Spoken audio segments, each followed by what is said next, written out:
સુરતના પાંડેસરા વિસ્તારની dream children હોસ્પિટલના ડોક્ટરને મારવાની ઘટના બની હતી. સુરતના પાંડેસરા વિસ્તારની ડ્રીમ ચિલ્ડ્રન હોસ્પિટલમાં ડોક્ટરને મારવાની ઘટના બની હતી. પાંડેસરા પોલીસે ગણતરીના કલાકોમાં જ આરોપીને ઝડપી પાડ્યો. રાજકુમાર વિશ્વકર્મા નામના ઈસમને પોલીસ દ્વારા ઝડપી પાડવામાં આવ્યો. મનોજ પ્રજાપતિ નામના ડોક્ટરને રાજકુમાર દ્વારા મારવામાં આવ્યો. બાળક અંદર મારવાની દવા પી જતા તેને હોસ્પિટલ લાવવામાં આવ્યા હતા. ડોક્ટર દ્વારા 48 કલાક ઓબ્ઝર્વેશનમાં રાખવાનું જણાવતા પરિવાર બાળકને લઈને ચાલ્યો ગયો હતો. ત્યારબાદ બાળકના સંબંધી રાજકુમાર વિશ્વકર્મા હોસ્પિટલ પર આવ્યા અને ડોક્ટર સાથે મારામારી કરી હતી. રાજકુમારે ડોક્ટરને 10 થી 12 જેટલા તમાચા માર્યા હતા. સમગ્ર ઘટના સીસીટીવીમાં કેદ પણ થઈ છે. ડોક્ટરે આ સમગ્ર મામલે પાંડેસરા પોલીસ સ્ટેશનમાં અરજી કરી. પોલીસે ફરિયાદ દાખલ કરીને ગણતરીના કલાકોમાં રાજકુમારને ઝડપી પાડ્યો.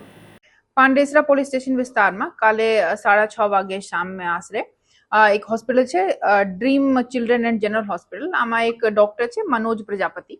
એમની પાસે એક રિલેટિવ રાજકુમાર ઉર્ફે બાબા વિશ્વકર્મા આ આપના 3 વર્ષના બાળકને લઈને આવ્યા હતા અને એમની રજૂઆત એવી હતી કે આ બાળકે ઝેરી દવા પી લીધી છે.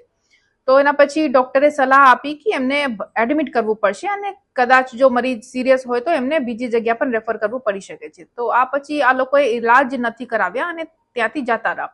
પછી થોડા સમય પછી વાપસ આવીને આ ડોક્ટરથી માથાકૂટ કરેલ કે તમને ખોટી સલાહ આપી છે અને એમને માર માર્યો. તો આ ઘટનાની જાણ થતાં જ પાંડેસરા પોલીસ સ્ટેશનમાં ફરિયાદ દાખલ કરી લીધી છે અને આરોપીને અટક કરવામાં આવ્યા છે અને આગળની કાર્યવાહી ચાલુ છે.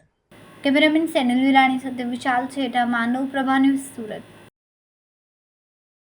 અમારા વિડિયોની નવી અપડેટ મેળવવા માટે સબસ્ક્રાઇબ કરો માનવ પ્રભા ન્યૂઝ ચેનલને. બેલ આઇકન ક્લિક કરો લેટેસ્ટ વિડિયો સૌથી પહેલા મેળવવા માટે.